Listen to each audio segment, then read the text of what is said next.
Ako si Mira Santos. 29 years old ako, at ang trabaho ko ay magturo sa mga eskwelahan, restaurant, at mga pamilya kung paanong ang isang maling subo ng pagkain ay pwedeng magpadala sa isang tao sa emergency room. Kaya naman, nung Noche Buena, nang ilapag ng kuya ko ang isang umuusok na bowl ng ginataang alimango sa harap ko at sinabing, "Tingnan nga natin kung totoong allergic siya," alam ko na agad. Alam kong ang buong kwartong iyon ay hindi na isang masayang salu-salo ng pamilya, kundi naging isang pagsubok kung gaano kalalang katarantaduhan ang kayang itago sa likod ng tawanan. Hindi ko ginalaw ang bowl. Hindi ko kinuha ang kutsara.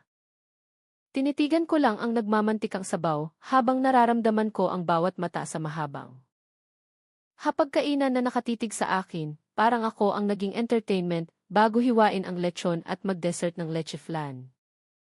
Tumawa ng malakas ang tita Maluko at sinabing, "Naku, nagbibiro lang yan. Ang arte-arte naman kasi masyado niyan pagdating sa seafood." Sapat na ang linyang iyon para magtawanan na rin ang lahat. Baka sanghiya sa mukha ng nanay ko. Ang tatay ko naman nagkunwaring walang narinig. At ang kuya kong si Carlo, sumandal sa upuan niya na may nakakainis at mayabang na ngisi na lagi niyang suot tuwing akala niya ay naisahan niya ako. Pagkatapos, pumunit siya ng isang pirasong pandesal, isinausaw sa sabaw ng alimango, at iwinasiwa sa harap ng mukha ko na parang pinapatunayan niyang mali ang siyensya. Iniatras ko ang upuan ko at sinabihan siyang tumigil. Hindi siya tumigil. Sabi niya, "Hindi ka naman mamatay sa isang subo." At bago pa man ako makahawi sa mesa, isang maliit na kamay ang dumampot sa piraso ng tinapay na iyon sa pag-aakalang parte iyon ng handa. 2 segundo lang ang lumipas na wala ang tawanan. Ang maliit na batang babae sa tabi ko ay nagsimulang umubo. Namaga ang kanyang mga labi habang sumisigaw ang nanay niya sa pangalan niya. At ang kuya ko ay nanigas na nakatayo habang tumutulo ang sabaw ng alimango mula sa kanyang mga daliri.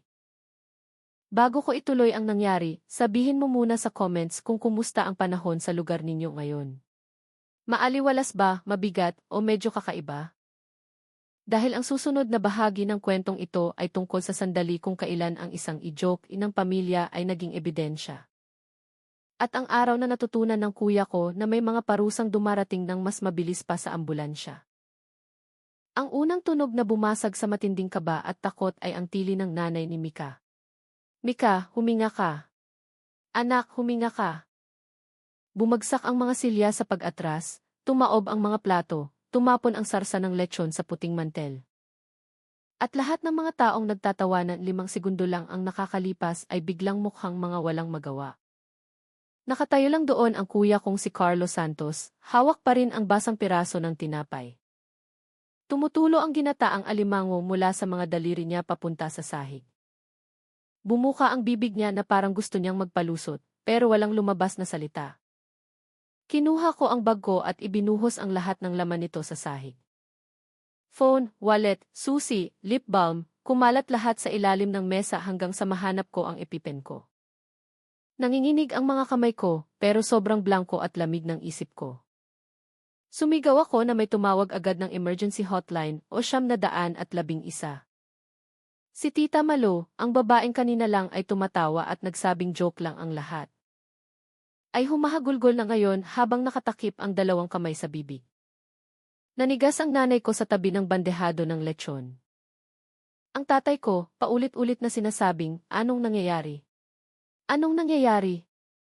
Tapos, sumingit sa kumpol ng mga tao si Aling Rowena, ang kapitbahay ng mga magulang ko at isang retired nurse paramedic. Ang boses niya ang gumising sa lahat.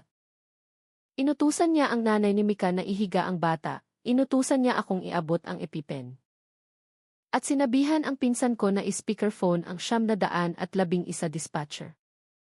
Chinek ni Aling Rowena ang paghinga ni Mika, nakita ang pamamaga sa paligid ng mga labi nito. At itinurok ang injection direkta sa suot nitong tights. Sumigaw si Mika, tapos ay lumanghap ng hangin. At ang maliit na paghingang iyon ang nagpahagulgol ng mas malakas sa kalahati ng mga tao sa kwarto. Hapding-hapdi ang sarili kong pulso kung saan tumalsik sa balat ko ang sabaw ng alimango, pero halos hindi ko iyon pinansin. Sa wakas, bumulong si Carlo. Hindi ko alam na kakainin niya. Tiningnan siya ni Maricel, ang nanay ni Mika. Nang may tinging parang gustong punitin ang katotohanan mula sa lalamunan ni Carlo. Bakit ba kasi may alimango dyan sa tabi niya, Carlo? Bakit mo nilalapit yan sa mukha ni Mira? Sinubukan niyang tumawa ng bahagya, pero walang sumabay sa kanya. Prank lang naman dapat to, sabi niya. Ang arte-arte kasi palagi ni Mira na parang radioactive yung seafood. Gusto ko lang patunayan yung point ko. Doon na sumabog si Tita Malu. Dinuro niya si Carlo at sinabing, ikaw ang nagsabi sa akin na magdala ng ginataang alimango. Sabi mo pa nga damihan ko yung aligi para asarin siya. Suminghal si Carlo. Tumahimik ka nga, Tita Malu. Pero huli na ang lahat. Narinig na ng buong kwarto. Narinig ng dispatcher sa kabilang linya. Narinig ko. At nalaman ko ng oras na iyon na hindi lang basta gumawa ng isang tangang pagkakamali ang kuya ko. Nagplano siya ng isang Noche Buena joke gamit ang isang medical condition na alam niyang pwedeng pumatay sa akin. Ang dating Mira ay baka umiyak o nagmakaawa na intindihin siya ng iba. Pero ang babaeng nakaluhod sa tabi ng isang batang nag-aagaw hininga ay may ibang ginawa. Tumayo ako, kinuha ang phone ko at nagsimulang kumuha ng mga litrato. Kinuhanan ko ng picture ang bowl sa pwesto ko, ang tinapay sa sahig. Ang sabaw sa manggas ng damit ko, ang kaldero sa kitchen island, at ang sandok sa tabi nito. Sumigaw ang tatay ko, Mira, itigil mo iyan. Hindi ito crime scene. Tiningnan ko siya at sinabing, isang bata ang ginagamot ngayon ng paramedic dahil sa bowl na iyan. Naging crime scene na to nung ginawang entertainment ng anak niyo yung allergy ko. Dumating ang ambulansya makalipas ang 9 na minuto. Kinuha na ng mga medic ang sitwasyon, chinek ang oxygen ni Mika. At sinabihan si Maricel na kailangan nilang i-monitor ang bata sa ospital dahil pwedeng bumalik ang allergic reaction. Habang inilalabas si Mika sa stretcher, nakatayo lang si Carlo malapit sa pinto, namumutla at pinagpapawisan. Paulit-ulit niyang sinasabing, hindi ko ginustong mangyari iyon. Pero ni minsan, hindi niya sinabing, sorry. Nang mawala ang mga ilaw ng ambulansya. Tiningnan ako ng lahat na parang ako ang dapat magpagaan ng sitwasyon. Kinuha ko ang bowl mula sa pwesto ko, binalot ng plastic wrap, at kumuha pa ng isang litrato. Tinitigan ako ni Carlo. Anong ginagawa mo? Sabi ko, preserving evidence. At sa unang pagkakataon ng gabing iyon, mukha siyang takot. Pagsapit ng hating gabi, ang bahay na dapat ay amoy Pasko ay hindi na amoy lechon at queso de bola. Amoy kabana, kape at hiya. Walang gumalaw ng dessert. Nakatiwangwang lang ang leche flan at fruit salad sa mesa habang nag-uusap ang lahat sa mahinang boses. Na parang wala sa emergency room si Mika dahil sa isang joke na ginawa ng kuya ko. Sumama si Maricel sa ambulansya kasama ng anak niya. Sumunod din si Aling Rowena para ipaliwanag kung anong treatment ang ibinigay niya. Gusto ko sanang sumama, pero namamagang maigi ang pulso ko kung saan tumama ang sabaw sa balat ko. At sa tuwing naiisip ko ang pag-agaw ng hininga ni Mika, naninikip ang dibdib ko. Sinubukan akong dampian ng nanay ko ng malamig na tuwalya sa braso, hindi dahil bigla siyang nakaintindi. Kundi dahil ang pag-aalaga sa akin ay nagbigay sa kanya ng pwedeng gawin bukod sa tingnan si Carlo. Nagpalakad-lakad ang tatay ko malapit sa kusina na parang ang totoong trahedya dito ay ang gulo na idudulot nito sa pamilya. Nawala si Carlo sa guest bathroom ng halos 20 minutes. Paglabas niya, hilamos na ang mukha niya, nakapagpalit na ng damit. At ang ekspresyon niya ay nagbago mula sa takot papunta sa pagiging kalkulado. Dahan-dahan siyang naglakad palapit sa akin, nakataas ang 2 kamay. Mira, alam kong medyo lumagpas sa limitasyon. Lumagpas pag-ulit ko. Lumunok siya. Siyempre, hindi ko gustong masaktan si Mika. Wala naman siya sa usapan. Usapan tungkol saan, Carlo? Tumingin siya sa mga magulang namin. Joke lang naman dapat to ng pamilya. Masyado mo kasing pinapalaki palagi yung issue sa allergy mo. Naisip ko lang kung makikita ng lahat na okay ka lang. Baka pwede na nating tigilan yung pagtrato sa bawat dinner natin na parang legal contract. Matulis ang naging pagtawa ko. Nagtatrabaho ako sa food safety dahil ang mga taong katulad mo ay iniisip na ang mga warning labels ay mga dekorasyon lang. Pumagit na ang tatay ko. Tama na. Lahat tayo naguguluhan. Hindi ito ang tamang oras. Mabilis na tumango ang nanay ko. Gumawa ng napakalaking pagkakamali ang kuya mo. Anak, isang tangang pagkakamali. Pero kuya mo siya. Ang Pasko ay para sa pamilya. Tumawag si Maricel makalipas ang 30 minuto mula sa ospital.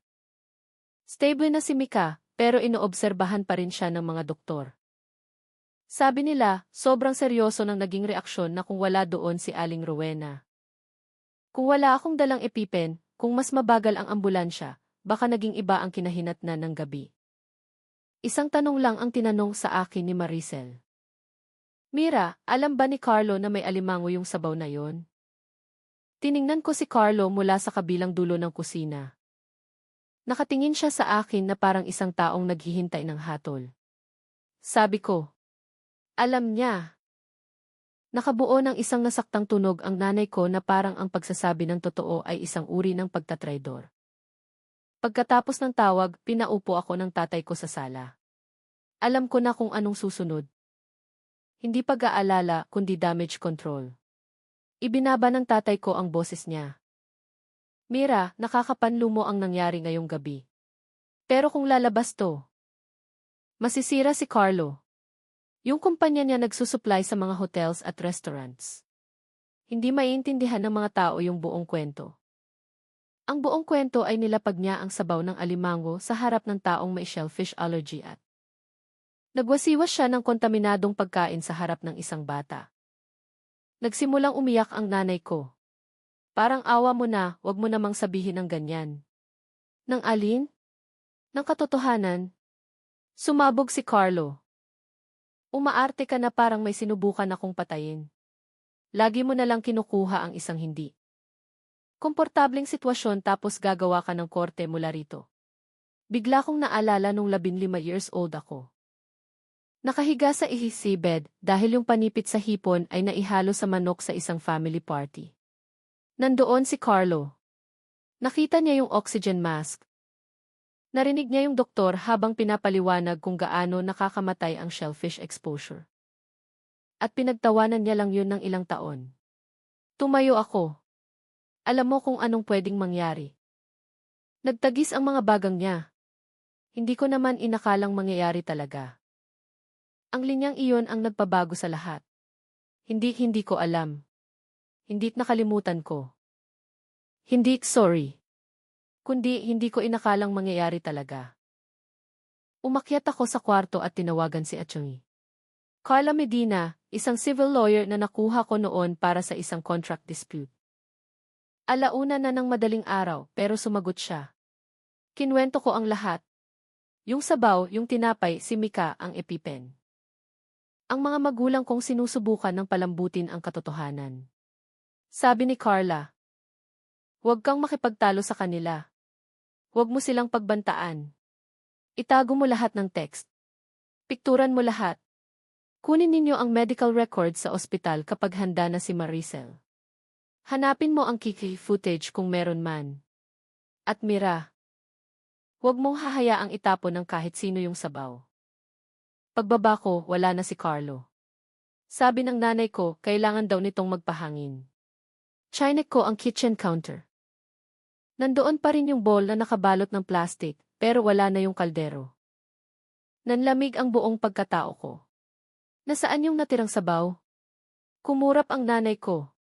Baka niligpit lang ni Carlo. Lumabas ako papunta sa mga basurahan at nakita ko ang pinaglutuan sa ilalim ng 2 garbage bag. Amoy na amoy pa rin ang alimango at gata. Sinubukan niya itong itapon. Pinikturan ko ito, isinilid sa isang freezer bag, at ipinasok sa freezer sa garahe. Nanood lang ang tatay ko mula sa pinto. Mira, wag mo wasakin ang pamilyang to. Isinara ko ang pinto ng freezer at sinabing, winasak na ni Carlo. Sinisiguro ko lang na walang magkukunwari na buo pa rin to. Kinaumagahan, mukhang battlefield ang phone ko. Nagpadala si Carlo ng 7 messages bago pa man sumikat ang araw. Ang unang text, sorry kung na-feel mong inaatake kita. Ang pangalawa, alam mong hinding-hindi kita sasaktan sinasadya man o hindi. Pagsapit ng pang-apat, nalaglag na ang maskara niya. Prank lang yon, Mira. Nababaliw ka na. Sa pang-7, nakikipagbargain na siya. Pwede nating sabihin sa mga tao na kinuha ni Mika yung tinapay bago ko pa napansin. Yun naman talaga ang nangyari. Ini-screenshot ko ang bawat message at in-forward kay Carla. Nag-reply siya, excellent. Do not respond. Na-ospital si Mika hanggang Sabado ng hapon. Nakasulat sa official report na nagkaroon siya ng acute allergic reaction pagkatapos ma-expose sa shellfish-contaminated food. Nag-send sa akin si Maricel ng picture ni Mika na natutulog sa hospital bed habang may umiilaw na pulang pulse oximeter sa daliri nito. Ang galit na naramdaman ko ay hindi mainit. Ito ay tahimik at eksakto. Gusto akong palabasin ni Carlo na maarte. Imbes na mangyari iyon, binigyan niya kami ng solidong kaso. Mabilis kumilos si Atty. Carla. Pagsapit ng Lunes, nakausap na niya si Maricel, si Aling Rowena, at isang food safety specialist na kayang magpaliwanag ng cross-contamination ng malinaw. Pagsapit ng Martes, nakuha namin ang unang piraso ng ebidensya na nagpabago sa lahat. May smart security system ang bahay ng mga magulang ko dahil mahilig ang tatay ko sa mga gadgets na halos hindi niya naman maintindihan. Isang kamera sa taas ng pinto sa likod ang may malinaw na kuha ng kitchen island. Na-record nito si Carlo na nakatayo sa tabi ni Tita Malu bago mag-dinner. Tinatanggal ang takip ng ginataang alimango habang nakangisi. Hindi perpekto ang audio. Pero malinaw. Sabi niya, perfect. Masisiraan ng bait si Mira. Nagtanong si Tita Malu, sure ka ba dito? Sagot niya, relax. Hindi niya kakainin. Gusto ko lang makita ng lahat kung gaano siya kaoa. Tapos ipinakita sa kamera kung paano niya dinala ang bowl sa upuan ko, nilapag mismo sa harap ko. At maya-maya ay nagsawsaw ng tinapay habang nakayuko sa side ng mesa kung nasaan ang mga bata. Gumawa siya ng panganib at pinaglaruan ito na parang prop ang pangalawang ebidensya ay galing kay Maricel. Nagtrabaho siya noon bilang paralegal. At gumawa siya ng napakadetalye at kumpletong statement habang sariwa pa ang pangyayari. Isinama niya ang eksaktong mga salitang ginamit ni Carlo nung sandaling kunin ni Mika ang tinapay at ang katotohanang walang nag-warning sa mga bata. Ang pangatlo ay mula kay Aling Rowena. Ang statement niya ay napaka-clinical at direkta. Isinulat niya na nagpakita si Mika ng malinaw na senyales ng anaphylaxis. Na ang agarang epinephrine ay medically necessary. At mali-maliin ni Carlo ang emergency habang binibigyan ng lunas ang bata. Ang pang-apat na ebidensya ay galing sa text ni Tita Malu. Noong una, sinabi niyang dinelete na niya ang mga ito. Tapos, pinaalalahanan siya ni Maricel na ang pag-delete ng ebidensya pagkatapos ma-ospital ng isang bata ay magmumukhang napakasama sa korte. Biglang lumitaw ulit ang mga messages. Nag-text si Carlo 2 araw bago ang Noche Buena. Magdadala ka ba ulit ng ginataang alimango? Nag-reply si Tita Malu. Pwede, pero hindi pwedeng lumapit si Mira dun. Sumagot si Carlo, yun nga ang point. Kailangan niyang tigilan ang kaartehan niya. Damihan mo yung aligi. Gusto ko maamoy ng buong lamesa. Nang mabasa ko yun, kailangan kong ibaba ang phone ko. Alam kong mayabang ang kuya ko. Hindi ko alam na plinano niya pala ang pagpapasama ng loob ko ng ilang araw in advance. Tapos tumawag sa akin si Tessa, ang fiancé ni Carlo. Mahina ang boses niya. Parang nagpipigil ng iyak sa trabaho. Sinabi raw sa kanya ni Carlo na pinagbabantaan ko siyang sirain ang buhay niya dahil lang sa isang hindi pagkakaunawaan. Tapos nakita ni Tessa ang isang group chat sa tablet ni Carlo. Doon. Isinulat ni Carlo, ang saya siguro nitong Noche Buena. Ang arte ni Mira na parang mamamatay siya sa singaw ng alimango. Ilalagay ko sa trial yung allergy drama niya. Isang kaibigan ang nag-reply, wag mo namang patayin talaga, pre. Sagot ni Carlo, please, aarte lang yan ng ubo, tapos ibibaby na naman ni Mama. Sinend ni Tessa ang mga screenshots kay Carla at sinabing, nagtatrabaho ako sa UV, Mira. Nakapagpatanggal na ako ng mga empleyado dahil sa mga bagay na mas mababaw pa rito. Hindi ako pwedeng magpakasal sa isang lalaking ginagawang katatawanan ang kaligtasan ng ibang tao. Pakapal ng pakapal ang evidence file. Medical records, photos, text messages, CCTV footage. Witness statements, sarili kong documentation sa pamamaga ng pulso ko. At ang anxiety attack ko 2 gabi pagkatapos ng insidente, kung saan nagbukas lang ako ng dilatang sopas at napaupo na lang ako sa sahig ng kusina hanggang sa makahinga ako ng maayos. Nawalan din ako ng malaking consulting contract sa isang private school dahil masyado akong natrauma para bumiyahe para sa inspection. Isinama rin yon ni Carla. Samantala, pilit nire-rewrite ng pamilya ko ang realidad. Nag-iiwan ng voicemails ang nanay ko na sinasabing isa lang itong masamang aksidente. Sabi ng tatay ko. Natuto na raw si Carlo. Nagpadala ng huling mensahe si Carlo bago ipablock ni Carla ang direct contact niya sa akin. Kung itutuloy mo to, patay ka na sa akin. Tinitigan ko iyon at na-realize kong iniisip niya pa rin na ang pinakamalaking takot ko ay ang mawala siya. Hindi niya naiintindihan na ang kuya na gusto kong manatili sa buhay ko ay hindi naman talaga nag-exist kailanman. Nang tumawag si Carla 13 araw pagkatapos ng Noche Buena, kalmado ang boses niya. Sapat na ang hawak natin para mag-file. Anong gusto mong gawin? Tiningnan ko ang mga ebidensya na nakakalat sa dining table ko. Bawat pahina ay nagpapatunay na hindi ako nag-inarte. Tama ako. Sabi ko. Gusto ko munang magka-mediation. Gusto ko siyang makaharap sa isang kwarto, kasama ang lahat ng katotohanang sinubukan niyang ibaon. Ang opisina ng mediation sa Makati ay mukhang dinisenyo para gawing sibilisado ang mga trahedya. Beige na mga dingding, glass doors, silver na coffee dispensers. At isang receptionist na ngumingiti na parang hindi pumupunta doon ang mga pamilya para saksakin ang isa't isa sa ibabaw ng conference table. Dumating kami ni Carla ng 15. Suot ko ang navy blue suit at long sleeves para itago ang naglalaho ng marka sa pulso ko. Dumating si Maricel kasama ang abogado niya at ang hospital records ni Mika. Niyakap niya ako at bumulong, salamat at hindi mo hinayaang burahin lang nila to. Pinakahuling dumating si Carlo. Naka-charcoal suit, may mamahaling relo at mukhang isang taong nasaktan ang dangal. Kasama niya ang mga magulang namin. Ang nanay ko ay mukhang umiyak buong umaga. Ang tatay ko ay mukhang galit na galit. Dumating din si Tessa, pero umupo siya malapit sa pinto, hindi sa tabi ni Carlo. Suot niya pa rin ang engagement ring niya, pero nakatago ang diamante sa loob. Nagsimula ang mediator sa mga karaniwang salita tungkol sa privacy at resolution.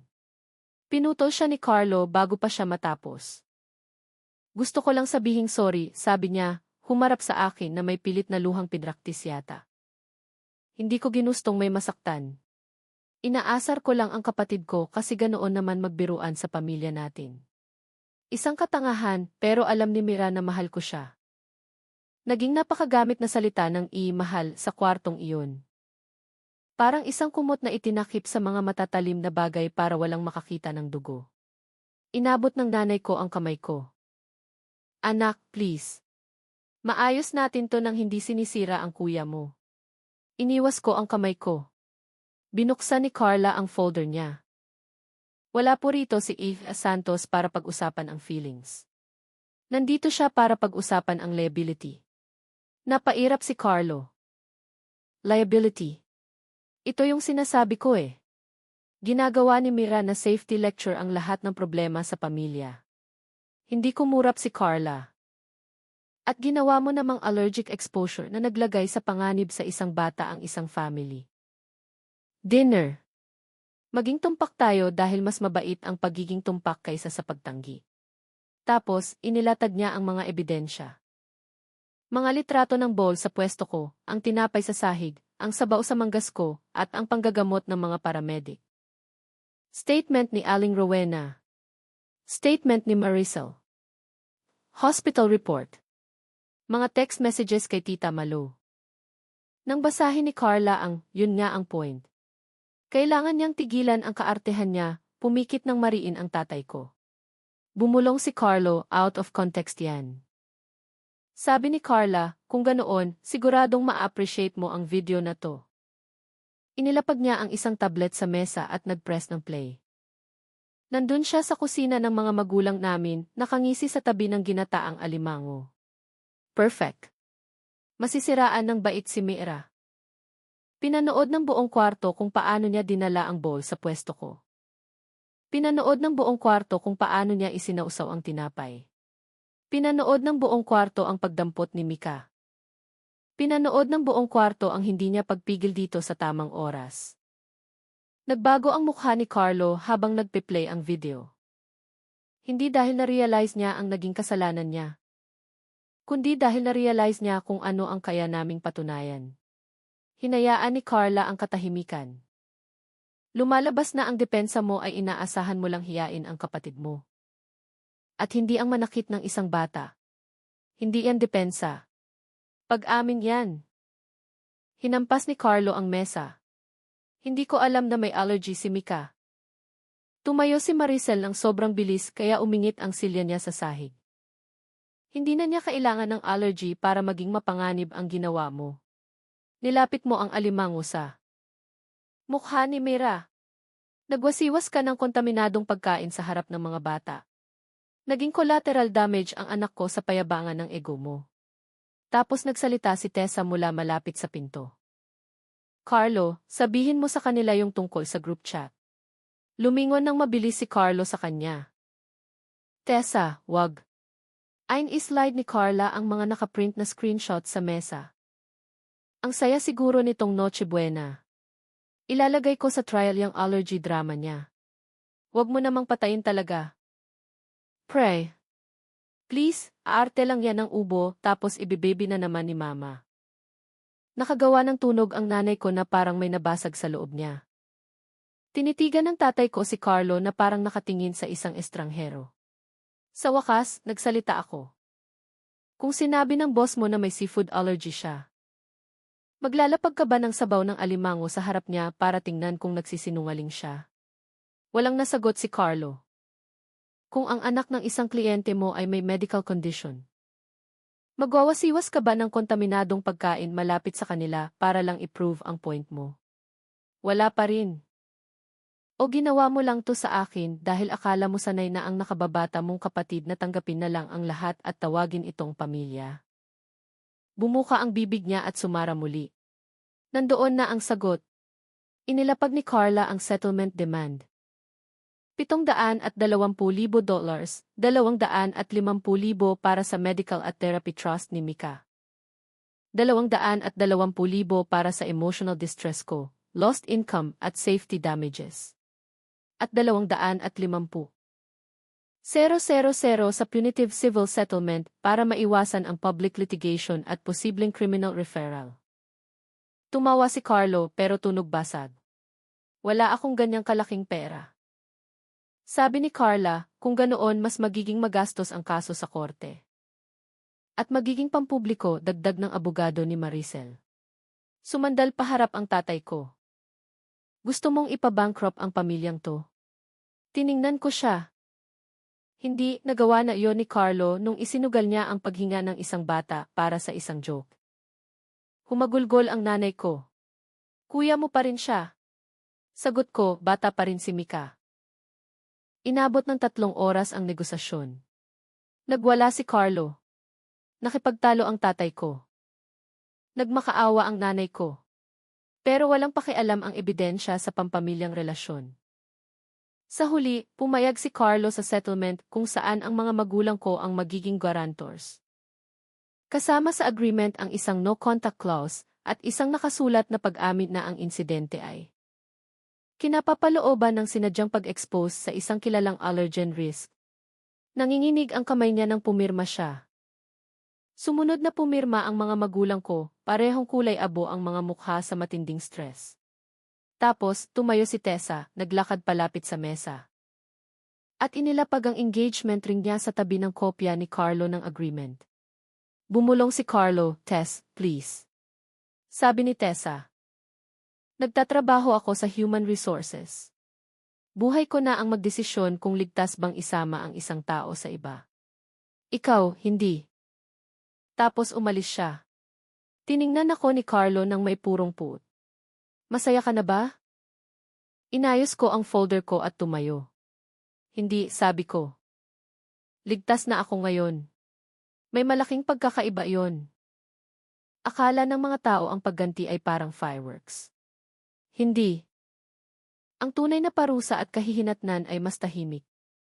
Dumarating ito sa mga emails, mga nakanselang kontrata, mga nagsasarang pinto. Mga papeles sa bangko at mga taong hindi na sumasagot sa mga tawag mo. Natutunan ito ni Carlo sa sumunod na 6 na buwan. Ang unang nawala sa kanya ay ang trabaho niya. Nagbebenta ang kumpanya niya ng premium kitchen equipment sa mga hotel, restaurant, at private clubs, na ibig sabihin, nakasalalay ang reputasyon nila sa food safety at tiwala. Pagsapit ng 2 linggo matapos ang mediation, mas mabilis pang kumalat ang kwento kaysa sa kayang habulin ni Carlo. Officially, tinanggal siya dahil gusto raw ng management na kumuha ng bagong direksyon. Unofficially, walang gustong kumuha ng isang regional sales director na nasangkot sa isang deliberate allergen incident sa gitna ng Noche Buena. Sinubukan niyang tawagin itong key family drama. Sinubukan niyang sabihin na pinalaki lang nila. Pero ang linyang bata na ospital dahil sa crab prank ay mas matibay kaysa sa kahit anong public relations trick. Ang pangalawang nawala ay ang lifestyle niya.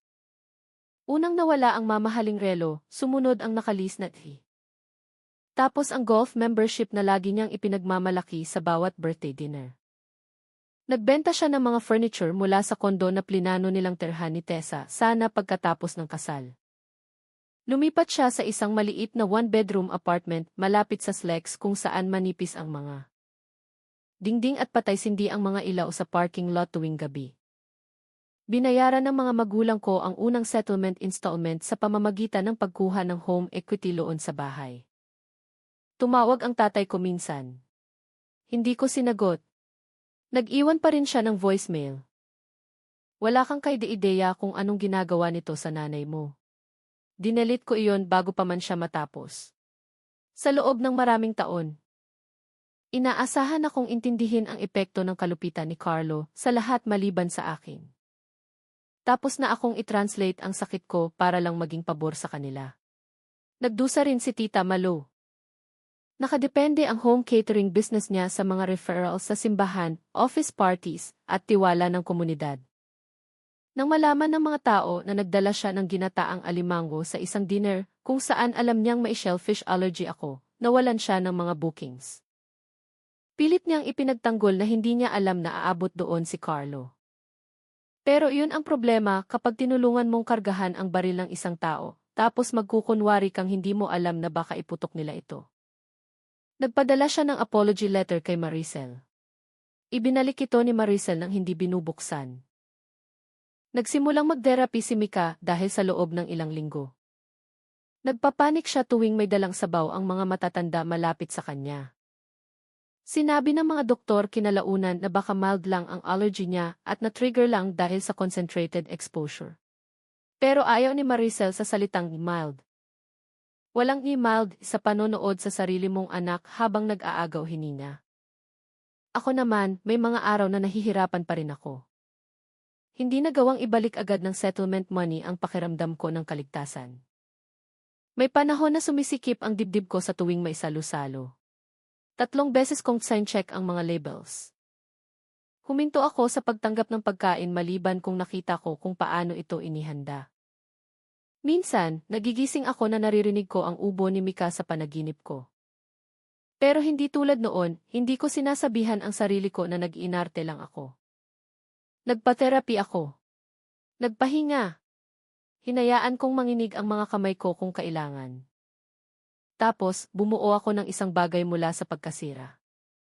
Ginamit ko ang isang bahagi ng settlement para itayo ang safe table design.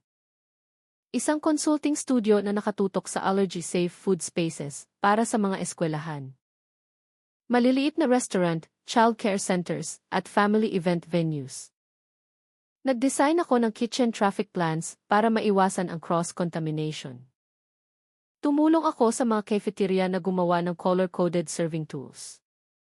Nag-training ako ng mga staff para seryosohin ang allergies nang hindi pinapahiya ang mga bata. Ang unang major client ko ay isang private elementary school na ang principal ay nalaman ang kwento ni Mika sa isang parent group. Sabi niya sa akin, "Hindi ko gustong maghintay na may masamang mangyari muna bago kami gumawa ng tama." Tumama sa akin ang linyang iyon. Kabaliktaran ito ng pilosopiya ng pamilya ko. Hinintay nila hanggang sa hindi na maitanggi ang pinsala. Tapos sinabihan ang nasaktan na manahimik na lang. Lumago ang negosyo ko ng mas mabilis pa sa inaasahan ko. Na-feature ang safe table design sa isang local magazine tungkol sa modern school safety. Ang pamagat ng article. Tinawag akong Ki, ang babaeng ginawang mas ligtas ang mga lunchroom mula sa isang pampamilyang bangungot. Nakita ni Carlo yung article. Alam ko dahil makalipas ang 3 araw. Finorward sa akin ni Carla ang isang email mula sa abogado ni Carlo. Gusto ni Carlo na pumirma ako sa isang statement na nagsasabing ang insidente noong Noche Buena ay isa lamang hindi pagkakaunawaan para magamit niya ito sa mga susunod niyang pag-a-apply ng trabaho. Hindi man lang niya tinanong kung naghihilom na ba ako. Hindi man lang siya nagtanong tungkol kay Mika. Pinakiusapan niya akong palambutin ang katotohanan para maibenta niya ulit ang sarili niya. Tinanong ako ni Carla kung paano ko gustong mag-reply. Sabi ko, no statement, no contact, no revision. Halos kasabay noon, pinadalhan ako ng sulat ni Tessa. Nakasulat doon. Sana nakita ko na ang mga signs noon pa lang. Salamat sa pagpuwersa na ilabas ang katotohanan. Sana makabuo ka ng isang magandang bagay mula sa kalayaan mo. Tinago ko ito sa drawer ng desk ko dahil ipinaalala nito sa akin na ang mga parusa at kahihinatnan ay kayang protektahan ang mas marami pang tao, hindi lang ang orihinal na biktima. Pagsapit ng tagsibol. Pumasok si Carlo sa isang commission-only sales job para sa isang warehouse supply distributor. Wala ng client dinners, wala ng golf. Wala ng mga hotel lobby kung saan pwede siyang magpanggap na importante. Puro cold calls na lang, inventory sheets. At isang manager na 0 taon ang kabataan sa kanya at walang pakialam kung sino siya noon. Iniimbitahan pa rin siya ng mga magulang ko tuwing Sunday dinner. Hindi pa rin nila ako iniimbitahan. Mas hindi masakit kaysa sa inasahan ko. Siguro dahil sa unang pagkakataon, ang pagkawala ay mas ligtas kaysa sa pagbelong. Isang hapon, dinala ni Maricel si Mika sa opisina ko. Nakita ni Mika yung cafeteria layout sa mesa ko at nagtanong kung gumagawa ba ako ng lunchroom kung saan walang tinutukso. Lumuhod ako at sinabing, eksakto, yun nga ang ginagawa ko. Tumango siya ng seryoso at sinabing, mabuti. Kailangan din ng mga matatanda ng rules. Sa lahat ng nangyari, baka yon na ang pinakatotoong linyang nasabi ng kahit sino. 1 taon matapos ang Noche Buenang iyon. Nakatayo ako sa opisina ko sa Makati habang tumutulo ang ulan sa mga bintana at may nakalatag na school cafeteria blueprint sa drafting table ko. Sa labas, kulay abo ang langit pero sa loob, mainit ang kwarto dahil sa mga desk lamp, paper samples, wall charts. At ang tahimik na pag-ugong ng negosyong binuo ko mula sa isang gabi na sadyang plinano para wasakin ako. May 4 na empleyado na ang safe table design ngayon. May kontrata kami sa mga eskwelahan, childcare centers, at restaurant groups na gusto ng totoong allergen protocols imbes na maliliit na disclaimers sa ibaba ng mga menu.